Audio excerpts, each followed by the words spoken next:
Warning: Tsukihime is an adult visual novel with themes and depictions of sex, sexual violence, gore, and abuse. Warnings will be placed before any of these pop up in the video. Just be advised that these themes are in this story. Hi there, this is Arkma. Welcome to Tsukihime.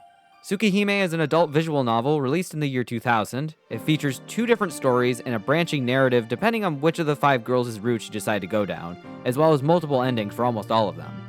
Now, you may be wondering, Arkma, why are you doing this? Why this? It's actually a little more simple than you might think. So I've been playing a lot of Melty Blood Type Lumina. It's been a really fun fighting game. You might have seen it on the streams, or you've probably seen the video uploads for it every so often here. And it may shock you to find out that the Melty Blood series actually has its basis in Tsukihime. And if I'm coming into Melty Blood Type Lumina completely blind, since it's my first game in the Melty Blood franchise, I don't really know any of the characters. I don't know where the story is. So what better way would there be than to play it from the beginning, to start where it all began? However, there are a few things I would like to note before we get started with this. Now, there is a manga adaptation. Manga? There is a manga adaptation, which I hear is really good. So if you want to experience it through there instead of through an adult visual novel, that's your go-to. I hear it's very good. Now, Melty Blood Type Lumina, the game that kind of piqued my interest in this in the first place, is actually a part of a different canon than the original Tsukihime and the previous Melty Blood games. It's actually based off the remake canon, which is a relatively new canon that only has 2 games in it. Melty Blood Type Lumina and the first story remake of Tsukihime that's currently out in Japan, Tsukihime: A Piece of Glass Moon, which is only for PlayStation 4 and Nintendo Switch in Japan, released in 2021. Unfortunately, because it was so recent, it's only in Japanese, and it doesn't have an English fan translation yet, and we don't know if we'll ever get it released officially in the US or outside of Japan, so it's kind of up in the air at the moment. Because of that, there may be characters that appear in the remake canon that don't appear in the original Tsukihime, or characters that have appeared in other Melty Blood games who were later from Tsukihime and don't appear in this one. So I just wanted to keep that in mind in case you were looking forward to certain characters. They may not be here. Now, the original Tsukihime was not released in English. This is actually a fan translation done by the Mirror Moon team, and I thank them immensely for allowing us to be able to play this. I'm very excited, but with those out of the way, let us get started with the first thing, and that is the opening, which appears on first load up. But if you're like me and you weren't prepared to record it and you accidentally skipped it, you can access it through the menu again. But I think it'll set the mood for what we're getting into. So let us begin. Suddenly, I awaken with a start. The night is pitch black, and no one else is in the house. It's scary being alone in the dark. So, to find everyone, I head out into the garden. Our mansion's gardens are vast fields of green, surrounded by a thick, dense forest, with the trees blanketing out the light, almost like a massive curtain, like a stage in a theater somewhere. The curtain of trees opens with a swishing sound. Excitement fills me, anticipating the beginning of the grand play. In the distance, I hear the sound of echoes beyond the black curtain of trees. Inside the forest, the sounds of everyone happily playing around. The curtain doesn't open yet. Unable to restrain myself, I wander into the darkness of the forest. Darkness surrounds me, a blackness so deep it's suffocating. Not even the calming rays of the moonlight can reach this deep place. The air is cold, a winter's chill so deep, my eyes feel like they'll freeze. For a brief moment, I thought I heard someone call my name, so I walk even deeper into the forest. After passing through the veil of trees, I find everyone waiting for me in the forest clearing. But something is wrong. Everyone is lying on the ground. Everyone is lying on the ground, in pieces. The clearing is bathed in red. I don't understand. A stranger approaches. The look on his face says he wants to rip me apart. I don't understand at all. But someone else, someone I don't know, steps in front of me and is torn apart in my place. I'm just a kid, so I really don't understand. A splash. Something warm and wet hits my face. It's red. A red liquid, red like a tomato. The person that was torn apart, that person I call Mom, never called my name again. I really don't understand.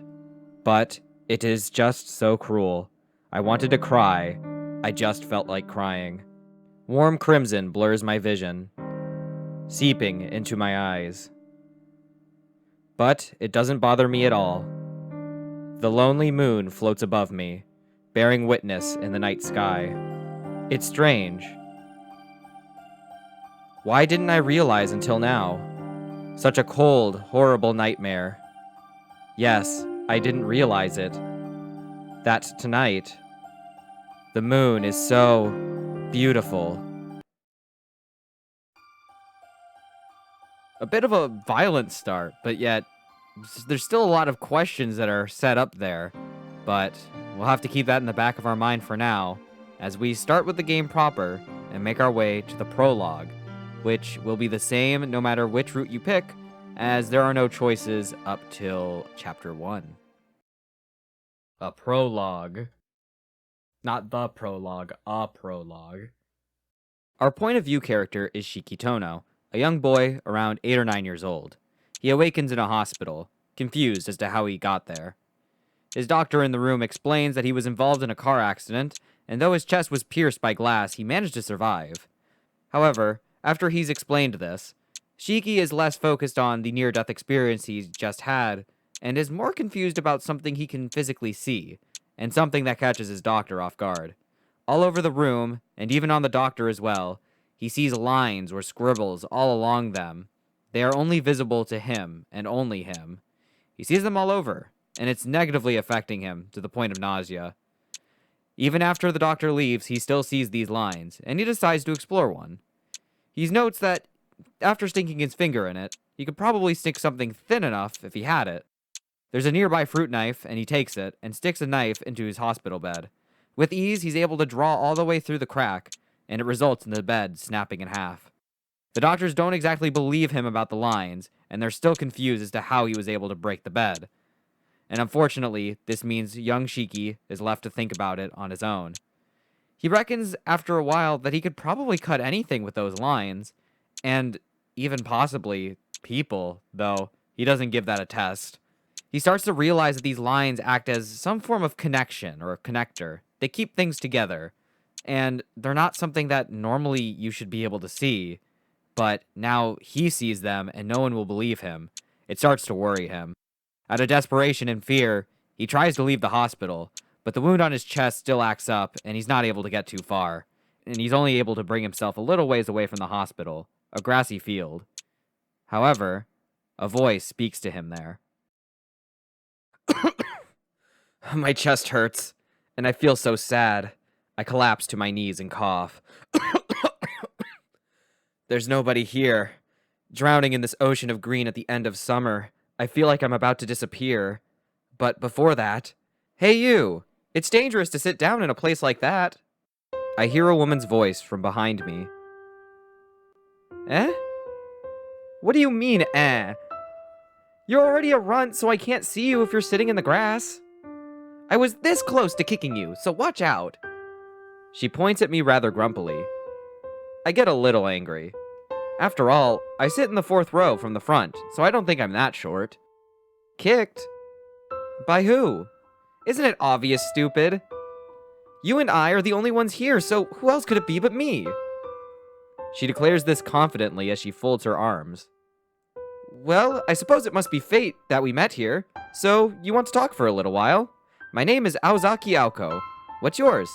She extends her hand to me with the kind of cheerfulness one would show an old friend. I see no reason to refuse, so I tell her my name is Tonoshiki and grasp her cool hand in return. Talking to her was a lot of fun. She didn't ignore what I said just because I was a kid. Instead, she listened. She listened to what I had to say, like a friend. We talked about many, many things. About my family, about how it was an old and respected family with very strict traditional rules, and my equally strict father. About my little sister Akiha, quiet Akiha, who always followed me around. About our big mansion and the vast gardens, and how Akiha and I would play together with our friends. I told her about many things, almost feverishly. Oh, it's time already. Sorry, Shiki. I've got some business to take care of, so let's stop here. She gets up to leave. My chest tightens, and I feel sad, thinking that I would be alone again. See you tomorrow. I'll be waiting for you here, okay? You should go back to your room and listen to your doctor. Oh. She speaks with such ease, in such a natural way as she makes her way off.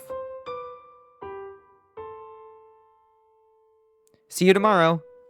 Tomorrow, we would be able to talk like we did today. I'm happy. It was the first time I truly felt something since I awoke from the accident. Aoko and Shiki would meet up daily, and since it seemed like she didn't like being called her name, Shiki started calling her sensei out of respect.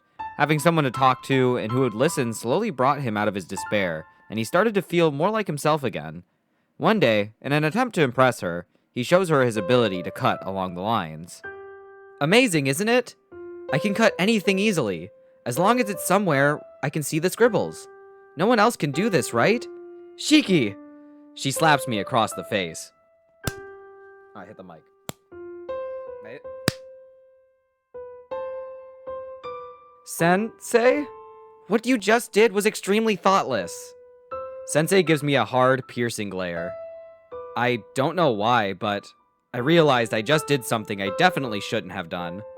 With Sensei's severe expression and the pain from my cheek where she slapped me, I felt very, very sad. I'm sorry. Before I knew it, I was crying. Shiki. Then, a gentle, warm feeling envelops me. There's no need to apologize. It's true that you did something I should be angry at you for, but it's definitely not your fault. Sensei squats down and hugs me. But you know, if someone doesn't tell you otherwise now, one day you're going to make a mistake you can never take back. That's why I won't apologize. You can hate me all you want, if you feel that way. No, I don't hate you, Sensei. Really? I'm glad you feel that way. I guess it was fate that the two of us met here like this. Sensei began to ask about the scribbles I could see.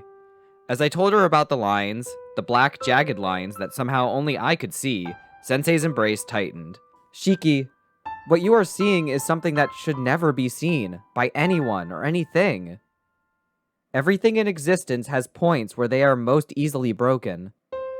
We, who will break down one day, are imperfect for this reason. Your eyes have the ability to see the fate of all things. To put it another way, you can see the future. See the future? That's right. You can see death. You don't need to know any more than that. If someday you happen to go down that path, the principles will become clear to you as something that is needed. Sensei, I really don't understand. That's good. It's important that you don't understand now. All I want you to know is that you must never cut those lines on a whim or as a joke, understand? If you do so, your eyes will begin to take the lives of others too lightly, and that is the worst thing that could possibly happen. Okay. I won't do it if you say so, Sensei. Besides, it kind of hurts my chest. I am sorry, Sensei. I'll never do it again. Good for you, Shiki. Never forget the feelings that you have experienced here today. If you stay that way, I'm sure you'll find happiness. Sensei finally lets go of me. But, Sensei, I see the lines and get worried. They'll be cut as soon as I trace them, right? Then, it wouldn't be weird for my surroundings to come apart at any time. You're right. I'll be able to help you with that at least. It seems as if that's the reason why I'm here. Sensei sighs, then favors me with a warm smile. Shiki, I'll give you a very special present tomorrow. I'll give you your old life back. The one you were living before your accident. The next day, exactly the 7th day after I met Sensei, she arrives in the grassy field, carrying a large trunk in one hand. Here, if you put these on, those strange scribbles won't be visible anymore. What she gave me was a pair of glasses. But my eyes are fine. Just put them on. The lenses don't have any magnification or anything. Sensei forces them on me. Suddenly, whoa! Incredible! This is amazing, Sensei! I can't see the scribbles anymore. Not at all. Of course. I had quite a time stealing Mystic Eye Killer from my older sister to make this Aozaki Aoko masterpiece. So treat them well, or they'll be hell to pay. Got it?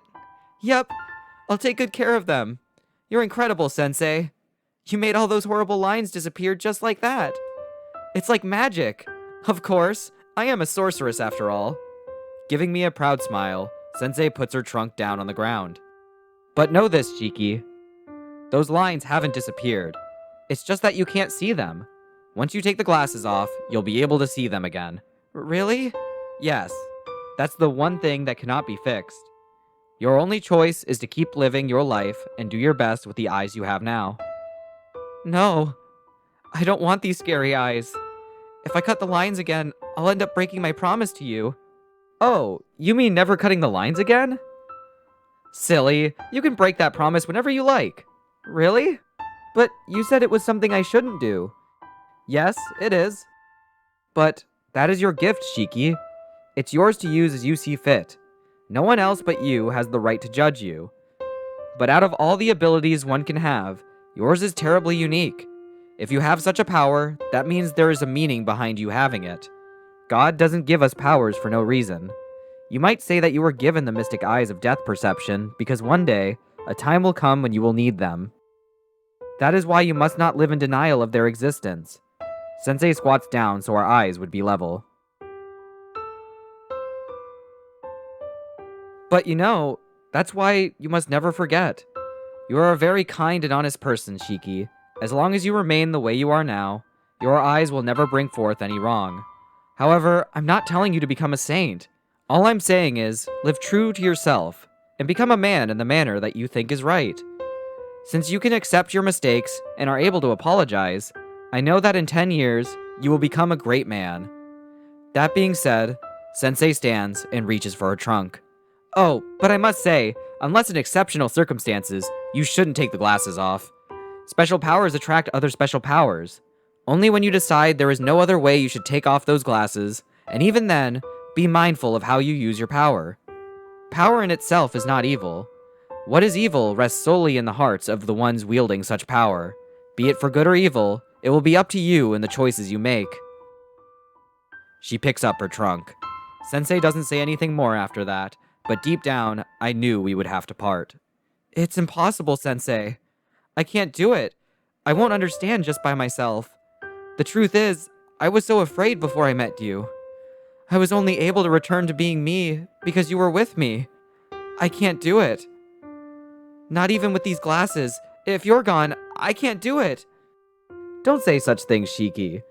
If you tell lies that even you yourself can't believe, you'll only make whoever hears you sad. Sensei raises her eyebrows in displeasure and pokes my forehead. You know it yourself, don't you? You're all right now. So don't say stupid things and give up on the self that you finally found. Only you can choose to be you. No one else can do it for you. Sensei turns around. Well, this is goodbye. Listen, Shiki. Life is not easy. Everyone's life is a hard, long, rocky road, filled with many pitfalls. You have more power than anyone else to do something about that, so pull yourself together. Sensei is leaving. I was sad, but I'm Sensei's friend, so I have to see her off properly. Yes? Goodbye, Sensei. Well done. That's right, Shiki. Hold on to that confidence, and always live true to yourself. When you find yourself in trouble, calm down and think things through carefully, okay? A solution will always present itself if you do. It'll be alright. You'll manage, even on your own. Sensei laughs happily.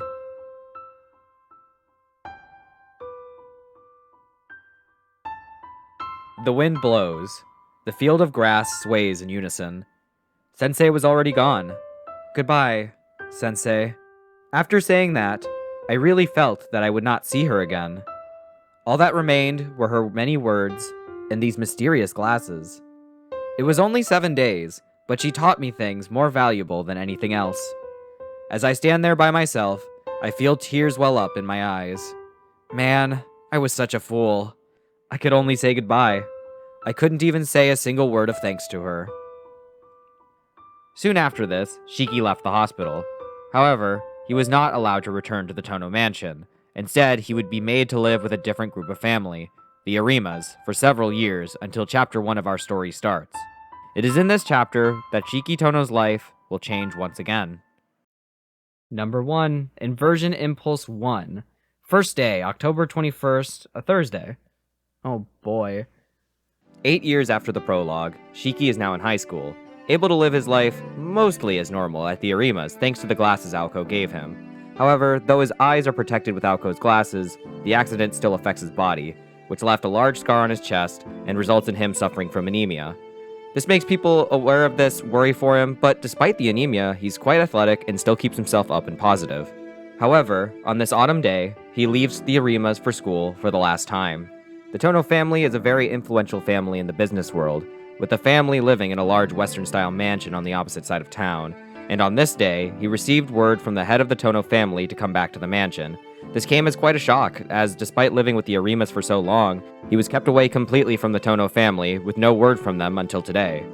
His relationship with the Arimas was nothing bad. On the contrary, Shiki was quite fond of them. The Tono family, however, was quite strict in their upbringing, something a young Shiki very much disliked. However, with his sister Akiha having stayed there after the accident, he feels that he has an obligation to return. While his mind swims with thoughts of leaving, his past, and the future that awaits, he dashes for school to avoid being late. But for now, I've got some more pressing problems. My watch shows 7:45. Homeroom starts at 8 o'clock sharp, and anyone who isn't in class by 8 is marked as late. Clutching my bag, I start sprinting towards school. Oh god. I managed to make it to school in less than 10 minutes. I enter from the back gate, accomplishing a feat that would bring the track scouts running if they knew. Come to think of it, today is also the last day I'll come in through the back gate. The Arima and Tono houses are on opposite sides of the school, with the Arimas being behind while the Tonos is in front. Obviously, I'll be coming through the front gate in the future. And I quite like the lonely atmosphere back here too. For some reason, the back gate at our school isn't really popular. Only 10 people or so, myself included, actually use it. It's quiet and pretty devoid of people day or night. Clang, clink, clink, clang. Like I said, pretty quiet. The sound of a hammer mixed with distant birds singing reaches my ears. Hammering, huh? Clang, cling, clong. A half rhythmical ringing comes from one corner of the courtyard.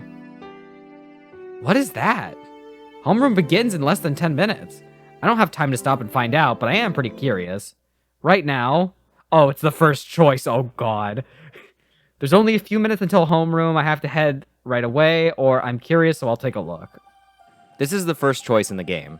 This game has various choices, some of which will move you towards a specific path or story, while others may be the difference between life and death. As this is the first choice in the game, I'm going to end the episode here. This spot is our beginning spot, before everything branches out, and how Shiki's life changes at this new junction. Join me next time, as we go down my first route.